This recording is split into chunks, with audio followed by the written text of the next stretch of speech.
মনে পড়ে আমার সেই দিনটির কথা, যখন মামি বললেন, আজ আমার পায়ে মালিশ করে দাও। তার এই কথায় আমি খানিকটা বিস্মিত হয়ে গেলাম। তারপর আমি মামির পায়ে মালিশ করতে শুরু করলাম। হঠাৎ মামি আমার হাত ধরে আমাকে নিজের দিকে টেনে নিলেন। আমি কিছু বুঝে ওঠার আগেই, বন্ধুরা, গল্প শুরু করার আগে একটু মামির সম্পর্কে জানাই। আমার মামির বয়স ৩৫ বছর এবং তিনি খুবই সুন্দর। তার সৌন্দর্যে সবাই মুগ্ধ হয়ে যেত।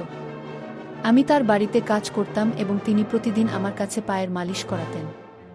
আমি চুপচাপ মাথা নিচু করে মালিশ করে যেতাম। একদিন যখন আমি মামির বাড়িতে গেলাম, তখন আমি দরজা নক করতে লাগলাম। অল্প সময়ের মধ্যে একটি মিষ্টি আওয়াজ শুনতে পেলাম, ১ মিনিট আসছি। দরজা খোলার পরে যখন আমি মামিকে দেখলাম, মনে হলো যেন স্বর্গ থেকে কেউ নেমে এসেছে। তার রূপ, উজ্জ্বল ত্বক এবং চকচকে চোখ ছিল অসাধারণ। আমি তাকে দেখে কিছুক্ষণ অবাক হয়ে রইলাম। একদিন পত্রিকা বিলি করতে করতে একটা নতুন বাড়িতে ঢুকলাম। ভিতরে ঢোকার আগে একটু নার্ভাস লাগছিল, কিন্তু দরজা খুলতেই এক মহিলা হাসি মুখে বললেন, ভিতরে আসো, একটু চা খেয়ে যাও। আমার জীবনে আগে কোনো ক্রেতা এভাবে আমন্ত্রণ জানায়নি। সেই মহিলা বেশ ভালো মনের মানুষ মনে হলো। আমি তার সাথে বসে চা খেয়ে বেশ কিছুক্ষণ গল্প করলাম। এরপর তাড়াতাড়ি পত্রিকা বিলি শেষ করে বাড়ি ফিরে গেলাম। একদিন বাড়িতে ছোট্ট একটা ঝগড়া হলো, আর কোনো কারণ ছাড়াই আমাকে বাড়ি থেকে বের করে দেওয়া হলো। মন খারাপ করে কলেজের দিকে হাঁটছিলাম, তখনই ভাগ্যক্রমে সেই মহিলার সাথে দেখা হয়ে গেল। তিনি তার গাড়ি নিয়ে কলেজের দিকে যাচ্ছিলেন। আমাকে দেখতে পেয়ে তিনি গাড়ি থামালেন। সেই মহিলার সাথে আমার আগের কিছু দিন থেকেই পরিচয় ছিল, কারণ তার বাড়িতে আমি পত্রিকা পৌঁছে দিতাম। সেদিন তিনি আমাকে তার গাড়িতে তুললেন এবং এক ক্যাফেতে নিয়ে গেলেন। ক্যাফেতে বসে কথা বলার সময় আমার ফোনে এক বন্ধুর কল এলো। ফোনটি আমার সেই বন্ধুর, যার বাড়িতে আগের রাতে আমি থাকার জন্য গিয়েছিলাম। সে রেগে গিয়ে বলল, তোর জন্য বাবা আমার উপর রাগ করেছেন, তাই আর আমার বাড়িতে আসিস না। বন্ধুর এই কথা শুনে খুব খারাপ লাগলো। আমার মন তখন ভেঙে পড়েছিল। ভাবছিলাম দিনটা যেভাবেই হোক কাটিয়ে দিতে পারবো, কিন্তু রাতে থাকার জন্য তো একটা জায়গা চাই। আমার চিন্তিত মুখ দেখে ওই মহিলা, যাকে আমি মামি বলে ডাকতাম, তিনি জিজ্ঞেস করলেন, কি হয়েছে? তোমার মন এত খারাপ কেন? কোনো সমস্যা হয়েছে কি? তার কথাগুলো শুনে মনে হলো আমি আমার কষ্টগুলো শেয়ার করতে পারি, তাই সব কথা তাকে খুলে বললাম। তিনি আমার কথা শুনে মৃদু হেসে বললেন, জানো, আমি অনেক দিন ধরেই একটা সাহায্যকারী খুঁজছিলাম।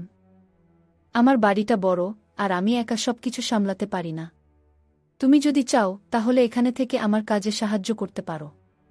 কিছুদিন আগে বাড়ির পুরনো কর্মচারী গ্রামে চলে গিয়েছিল এবং সে আর ফিরে আসতে চাইছিল না।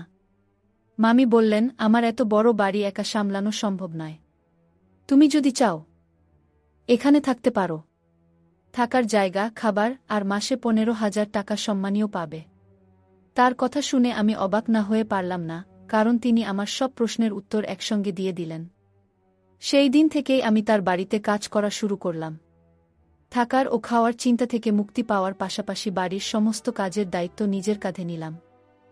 এমনকি যে কাজগুলো জানতাম না, সেগুলোও তিনি ধীরে ধীরে আমাকে শিখিয়ে দিলেন।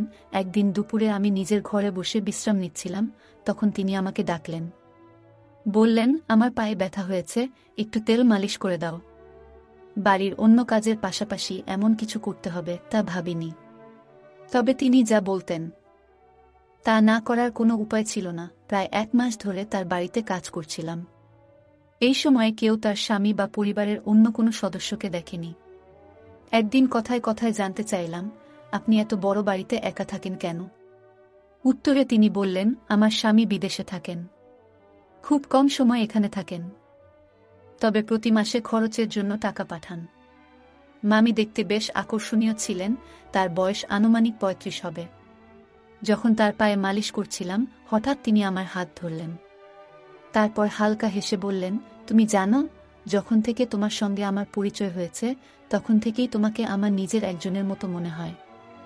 গত কয়েকদিন ধরে আমি লক্ষ্য করছিলাম মামি আমার প্রতি কিছুটা আলাদা আচরণ করছেন। একদিন তিনি হালকা হাসি দিয়ে বললেন, তোমার সাথে সময় কাটাতে আমার খুব ভালো লাগে। মনে হয় তুমি আমার পরিবারের কেউ। আমি কিছু বললাম না, শুধু চুপচাপ মাথা নেড়ে সম্মতি জানালাম। সেদিন রাতে তার সঙ্গে ডিনার শেষ করে নিজের ঘরে চলে এলাম। গভীর রাতে আচমকা দরজা খোলার শব্দে ঘুম ভেঙে গেল। ভাবলাম হয়তো কোনো চোর ঢুকেছে। বাইরে গিয়ে দেখি একজন অদ্ভুত পোশাক পরা লোক দাঁড়িয়ে আছে, আর মামি তার সাথে কথা বলছেন। লোকটি চলে গেলে আমি জিজ্ঞেস করলাম, কে ছিলেন উনি?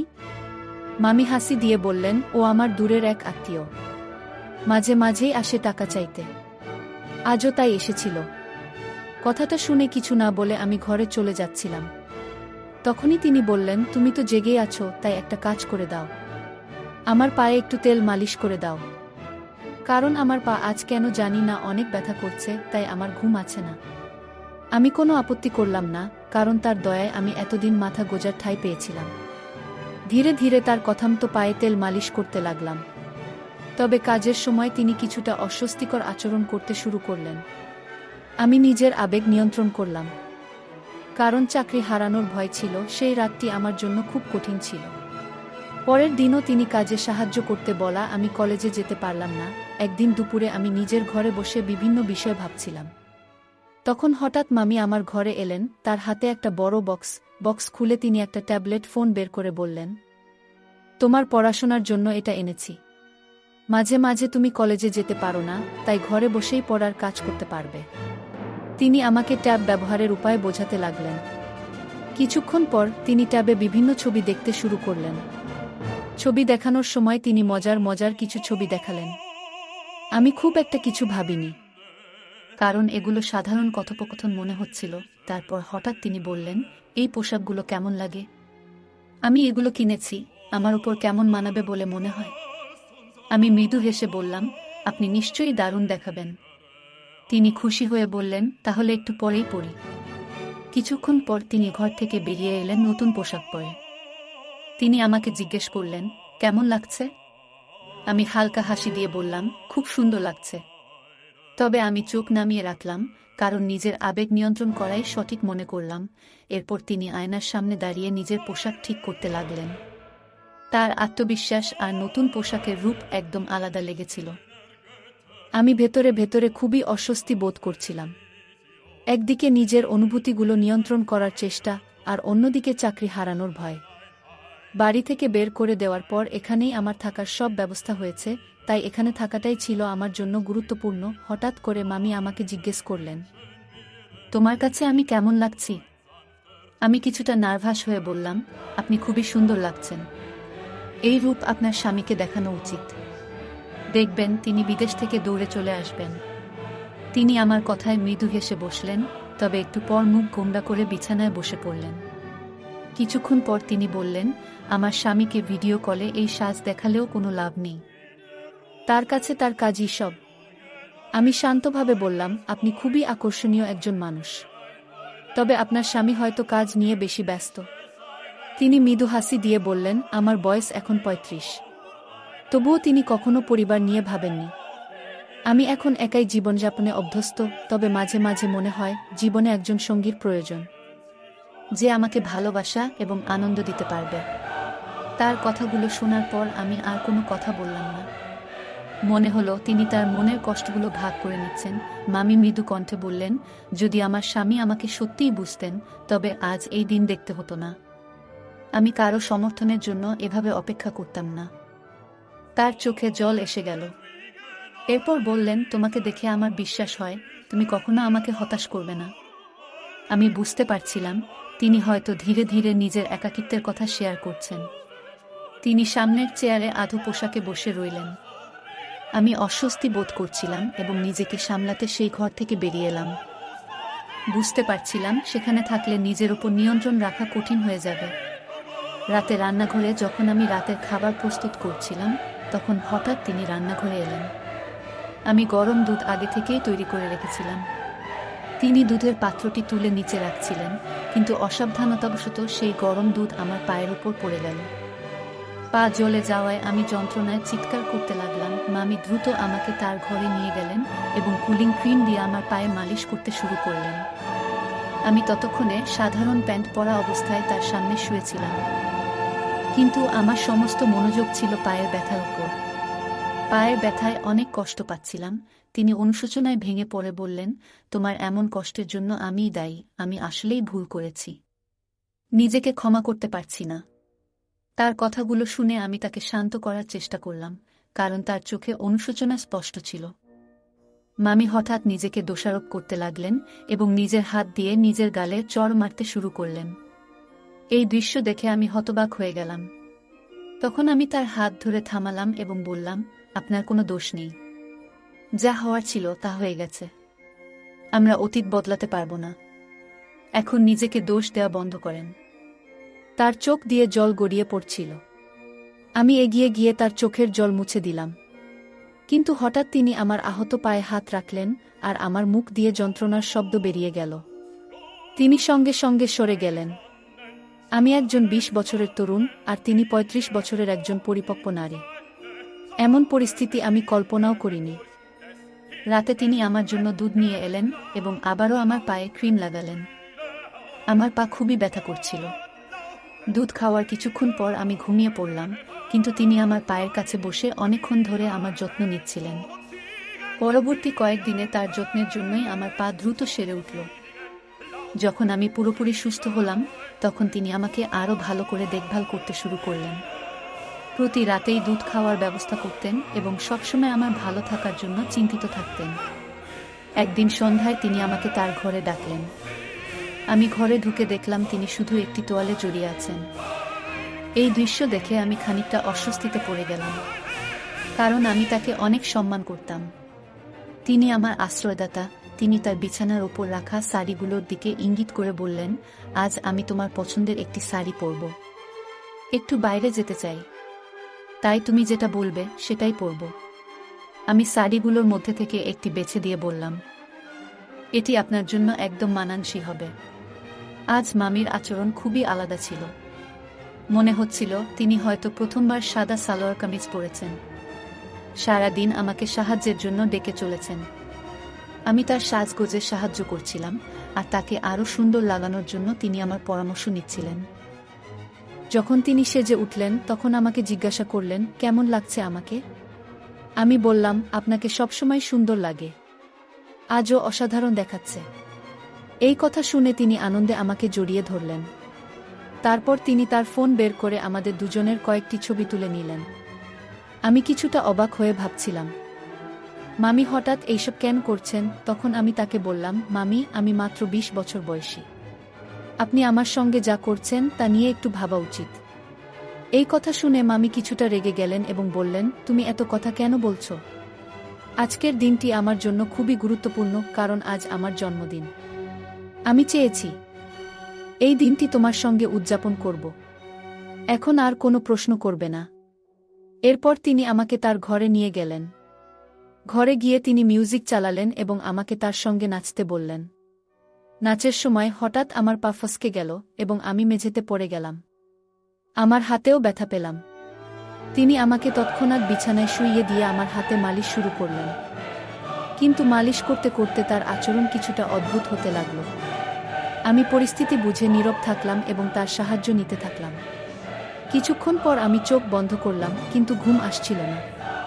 তখন হঠাৎ দেখি মামি একটি গ্লাসে দুধ নিয়ে ঘরে ঢুকলেন। তিনি গ্লাসটি নিজের হাতে ধরে আমাকে খাওয়ালেন। রাতে মামি আমার পায়ের ব্যান্ডেজ খুলে দেখলেন। তিনি জানতে চেয়েছিলেন যে আমার পায়ের জখম কতটা ভালো হয়েছে। পায়ে হাত বুলিয়ে বললেন, এখন তোমার পা আগের চেয়ে ভালো আছে, তবে পুরোপুরি সেরে উঠতে আরও কিছুটা সময় লাগবে। তিনি স্নেহ ভরে আমার হাত এবং পায়ে হাত বুলাচ্ছিলেন। তার এই আচরণে আমি কিছুটা অপ্রস্তুত বোধ করছিলাম। পরের দিন সকালে যখন ঘুম থেকে উঠলাম, তখন নিজেকে মামির ঘরের বিছানায় দেখতে পেলাম। আমি স্নান করার জন্য বাথরুমে গেলাম এবং আয়নায় নিজের গলা ও মুখে কিছু অদ্ভুত দাগ দেখতে পেলাম। আমি ভাবতে লাগলাম, এটি কিভাবে হলো? হয়তো আমার অসাবধানতার জন্য এমন হয়েছে। এরপর থেকে মামি প্রায়ই আমাকে তার ঘরে ডেকে নিয়ে যেতেন। তিনি আমাকে নানান বিষয়ে পরামর্শ দিতেন, কখনো গল্প করতেন, আবার কখনো মজার হিন্দি মুভি দেখাতেন। মাঝে মাঝে রাতে আমার জন্য গরম দুধ নিয়ে আসতেন এবং স্নেহ ভরে খাওয়াতেন। তিনি আমার পরিবারের লোকেদের মতো আমার অনেক যত্ন নিতেন। আর এখন তো আমার সেই পরিবারও আমার খোঁজ নেয় না। তাই এখন মামি আমার কাছেই সব। আমি গত ২ মাস ধরে বাড়ি থেকে দূরে আছি। আমার পরিবার আমাকে খোঁজেনি, এটা ভেবে মন খারাপ হচ্ছিল। তবে মামি আমাকে যত্ন করেছেন, যা আমার মনে শান্তি দিয়েছে। একদিন মামি আমাকে তার পুরনো ফটো অ্যালবাম দেখালেন। সেই ফটোতে তার জীবনের অনেক স্মৃতি ছিল। তিনি বললেন, জীবনের সব সময় দুঃখ থাকলেও এগিয়ে যেতে হয়। তার এই কথাগুলো আমাকে অনুপ্রাণিত করল। সেই দিন থেকে আমি নিজেকে নতুনভাবে গুছিয়ে নেওয়ার সিদ্ধান্ত নিলাম। মামি আমার পাশে ছিলেন এবং তার স্নেহ ও যত্ন আমাকে নতুন পথ খুঁজে পেতে সাহায্য করল। রাত গভীর হয়ে গিয়েছিল। আমি আমার হাতের ব্যথা নিয়ে প্রতিদিনের মতো পাশের ঘরে গেলাম। ঘরে ঢুকেই চোখ পড়ল একটি ছোট, আকর্ষণীয় পোশাকের উপর। আমি বললাম, তুমি যদি এই পোশাকটি পরো তাহলে খুব সুন্দর লাগবে। সে আমার কথা শুনে হালকা হাসল, আর কয়েক মুহূর্ত পরে সেই পোশাকটি পরে আমার সামনে এলো। তাকে দেখে একেবারে মোহিত হয়ে গেলাম। এরপর সে প্রতিদিনের মতো দুধের গ্লাস নিয়ে আমার সামনে এলো। আমি গ্লাসটি হাতে নিয়ে পান করলাম। কারণ আমি অসুস্থতার কারণে দিন দিন দুর্বল হয়ে যাচ্ছিলাম, তাই মামি আমার বিশেষ দেখভাল করছিল। আমার শরীর ক্লান্ত থাকায় কিছুক্ষণ পর ঘুম এসে গেল। হঠাৎ ঘুম ভেঙে অনুভব করলাম কেউ যেন আমার খুব কাছে। চোখ মেলতেই দেখি আমি তার পাশে শুয়ে আছি। আমি চুপচাপ ছিলাম, কারণ সেই মুহূর্তে কিছু বলার মতো অবস্থায় ছিলাম না। চারপাশে এক অদ্ভুত নীরবতা। কিছুক্ষণ পরে আবার ঘুমিয়ে পড়লাম। ভোরবেলা ঘুম ভাঙতেই বুঝতে পারলাম আমার হাত আর পা ঠিক নেই। আমার হাত প্লাস্টারে বাঁধা, একটি চোখে ব্যান্ডেজ, আর পা ঠিক মতো নড়ছে না। নিজেকে হুইল চেয়ারে আবিষ্কার করলাম। হঠাৎ লক্ষ্য করলাম একজন মহিলা আমাকে রাস্তায় নিয়ে ঘুরছে। সে পথচারীদের কাছে সাহায্য চাইতে শুরু করল। মহিলাটি বলে উঠল, আমার স্বামী অন্ধ এবং পঙ্গু, দয়া করে কিছু সাহায্য করুন। ঠিক তখনই আমার ভাই সেখানে উপস্থিত হল। তার চোখে আমাকে দেখে স্পষ্ট অবাক হওয়া ফুটে উঠল। ভাইটি মহিলাটির কথাগুলো শোনার পর রাগান্বিত হয়ে তার দিকে এগিয়ে গেল। সে কিভাবে এই অবস্থায় আমাকে নিয়ে এসেছে তা জানতে চাইতে শুরু করল। একদিন সকালে আমি হঠাৎ ঘুম থেকে উঠে বুঝতে পারলাম কিছু একটা অস্বাভাবিক। রাতের ঘটনাগুলো ধীরে ধীরে স্মৃতিতে ফিরছিল। আমি আমার বড় ভাইকে সবকিছু জানালাম এবং তাকে নিয়ে পাশের বাড়ির মামির কাছে গেলাম। বাড়ির কলিং বেল বাজাতেই মামি দরজা খুললেন। তার মুখে অস্বস্তি স্পষ্ট। তিনি বললেন, তুমি এত সকালে এখানে কেন? আমি শান্তভাবে বললাম, আপনি আমাকে যে দুধটি প্রতিদিন দিতেন তাতে কিছু একটা ছিল। আপনি হয়তো ভুল ভেবেছিলেন যে আমি সেটা বুঝতে পারিনি। তবে আমি সবকিছু জানি। মামির চেহারায় আতঙ্ক ফুটে উঠল। আমি বললাম, আপনি যে প্রতিদিন দুধে অদ্ভুত ওষুধ মিশিয়ে আমাকে খাওয়াচ্ছিলেন সেটা আমি আগেই বুঝে গিয়েছিলাম। আমি তখন থেকেই দুধ পরীক্ষা করতে শুরু করি এবং একদিন দেখি আপনি কিভাবে ওষুধ মিশিয়ে দিচ্ছেন। আমি আরও যোগ করলাম, আপনার উদ্দেশ্য বুঝতে পারার পর আমি সেই ওষুধ ফেলে দিয়ে এর পরিবর্তে শর্করাবিহীন সাধারণ ট্যাবলেট ব্যবহার করতাম। সেই কারণেই গত রাতে আমি ঠিক মতো ঘুমাইনি এবং সব ঘটনা স্পষ্ট দেখেছি। মামি আর কোনো কথা বললেন না। আমি আমার ভাইয়ের সাহায্যে পুরো বিষয়টি পরিষ্কার করলাম। আমার ভাই আমাকে বলল, এখন তুমি নিরাপদ আর এই বাড়িতে তোমার আশা বন্ধ করবে। এরপর আমি নিজেকে প্রতিজ্ঞা করলাম, আর কখনো এমন ভুল করব না যাতে কারো ফাঁদে পড়তে হয়। আমি আগে থেকেই আমার অবস্থানের খবর আমার বড় ভাইকে পাঠিয়েছিলাম। তিনি দ্রুত সেখানে পৌঁছে যান এবং তার সঙ্গে এক নারী পুলিশও ছিলেন। মামিকে দেখেই পুলিশ তাকে চড় মারলেন। চড় খাওয়ার পর মামি সব সত্যি কথা বলতে শুরু করলেন। আসল সত্যি হলো, মামির স্বামী বিদেশে ছিলেন না। যাকে তিনি আমার কাছে ভাই হিসেবে পরিচয় করিয়ে দিয়েছিলেন তিনিই তার স্বামী। সে কোনো মানসিক সমস্যাগ্রস্ত ছিল না, বরং মামি এবং তার স্বামী মিলে শিশুদের পাচারের সঙ্গে জড়িত ছিল। তারা শিশুদের শারীরিকভাবে অক্ষম করে ভিক্ষা করতে বাধ্য করত। আমাকেও তারা সেই পথে ঠেলে দিতে চেয়েছিল। মামি আমাকে প্রতিদিন দুধে নেশাজাতীয় ওষুধ মিশিয়ে খাওয়াতেন যাতে আমি অচেতন হয়ে যাই এবং তাদের পরিকল্পনার শিকার হই। কিন্তু আমি সময় মতো নিজের ভাইয়ের সাহায্য নিই। সেই কারণেই আজ আমি মুক্ত। আমার ভাই মামি এবং তার স্বামীকে গ্রেফতার করতে সাহায্য করেন। পরবর্তী সময়ে ভাই আমাকে বললেন, তুমি আজ সত্যিই সাহসিকতার উদাহরণ সৃষ্টি করেছ। তবে মনে রেখো, বাইরের পৃথিবীতে অনেক মানুষ আছে যারা শুধু তোমার দুর্বলতার সুযোগ নিতে চায়, কিন্তু তোমার পরিবারই একমাত্র যারা সবসময় তোমার ভালো চায়। আমার ভাই আমাকে সেদিন অনেক গুরুত্বপূর্ণ কিছু বোঝালেন। তিনি বললেন, এই পৃথিবীতে বাইরের মানুষ অনেক সময় আমাদের ক্ষতি করার চেষ্টা করে, কিন্তু মনে রেখো, পরিবারই আমাদের আসল শক্তি, আমাদের নিরাপত্তার ঢাল। তাই কোনো ভুল সিদ্ধান্ত নেওয়ার আগে আমাদের সবসময় পরিবারের কথা মনে রাখা উচিত। ভাইয়ের কথা আমার মনে গভীর ছাপ ফেলল। আমি তাকে কথা দিলাম, আজ থেকে আর কখনো এমন ভুল করব না। আমি পরিবারের পরামর্শ মেনে চলব। ভাই আমাকে জড়িয়ে ধরলেন। আর আমি বুঝতে পারলাম পরিবারের গুরুত্ব কতটা। বন্ধুরা, এই পৃথিবীতে কিছু মানুষ নিজেদের স্বার্থের জন্য এত নিচে নেমে যায় যে তারা ভুলে যায় মানবতার আসল উদ্দেশ্য। কিন্তু যখন তারা সেই ভুল বুঝতে পারে, ততক্ষণে অনেক ক্ষতি হয়ে যায়। আসলে এই পৃথিবীতে আমাদের পাঠানো হয়েছে ভালো কাজ করার জন্য। যদি আমরা সঠিক পথে চলি, তাহলে আমাদের কখনো ভুল করার প্রয়োজন হবে না। সবাই যদি একে অপরের সাহায্যে এগিয়ে আসে, তাহলে পৃথিবীটা আরও সুন্দর হয়ে উঠবে। এই গল্প আমাদের জানায়, কিছু মানুষ লোভের জন্য এত নিচে নেমে যায় যে তারা অন্যদের জীবন ধ্বংস করতেও পিছপা হয় না। গল্পের মামি এবং তার স্বামী শিশু পাচার এবং শারীরিক অক্ষমতার মতো নৃশংস কাজ করত। এটি আমাদের মনে করিয়ে দেয় যে সতর্ক না হলে আমরাও এমন ফাঁদে পড়তে পারি। গল্পের শেষাংশ আমাদের মনে করিয়ে দেয়, আমরা এই পৃথিবীতে এসেছি ভালো কাজ করার জন্য। পরোপকার এবং ন্যায় পথে চললে আমাদের জীবনে কখনো ভুল করার প্রয়োজন পড়ে না। একে অপরকে সাহায্য করলে সমাজ সুন্দর হয়। তাই মানবিক মূল্যবোধ বজায় রাখা প্রয়োজন। গল্পের প্রধান চরিত্র নিজের ভুলগুলো থেকে শিক্ষা নিয়েছে। সে প্রতিজ্ঞা করেছে যে ভবিষ্যতে পরিবারের পরামর্শ ছাড়া এমন কোনো সিদ্ধান্ত নেবে না যা বিপদ ডেকে আনতে পারে। এটি দেখায় যে প্রতিটি ভুল আমাদের জীবনে একটি বড় শিক্ষা দেয়। এই শিক্ষা গ্রহণ করে ভবিষ্যতে আরও সতর্ক হওয়া উচিত। এই গল্পটি আমাদের জীবনে সতর্ক থাকার গুরুত্ব, পরিবারের প্রতি আস্থা, সাহসিকতার মূল্য এবং ন্যায়ের পথে চলার প্রেরণা দেয়া। এটি আমাদের জানায় যে আমরা যতই কঠিন পরিস্থিতির মধ্যে থাকি, বুদ্ধি, ধৈর্য এবং সঠিক পরিকল্পনার মাধ্যমে তা অতিক্রম করা সম্ভব। পাশাপাশি মানবিক গুণাবলী চর্চা করে এবং অন্যায়ের বিরুদ্ধে রুখে দাঁড়িয়ে সমাজে ইতিবাচক পরিবর্তন আনা যায়। গল্পটা কেমন লাগলো জানাতে ভুলবে না। আরও মজার মজার রোমান্টিক গল্প শুনতে চাইলে ভিডিওটি লাইক, শেয়ার এবং চ্যানেলটি সাবস্ক্রাইব করতে এবং বেল আইকনটি ক্লিক করতে ভুলবে না। ধন্যবাদ।